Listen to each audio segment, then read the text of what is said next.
Ассалаумағалейкум достар, сіздермен бірге топ 5 арнасы. Бұл каналда өте қызықты топ 5 түрлі шолулар болатын болады.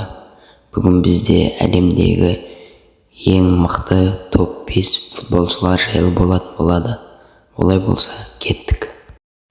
Топ 5-те Ливерпуль ойыншысы Мухаммед Салах.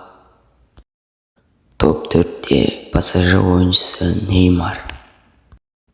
Ең үздіктердің бірі ол Мбаппе. Ол қазір топ 3-те. Месси жайлы айтпасақ болмас. Месси бізде топ 2-де. Әрине топ 1-де Роналдо. Роналдо әр-рияд ойыншысы. Бүгінге осымен шолу аяқталды. Егер видео ұнаған болса, каналға жазылып, колокольчикті басып қойыңыздар. Және де өз пікірлеріңізді комментарий бөліміне жаза кетіңіздер.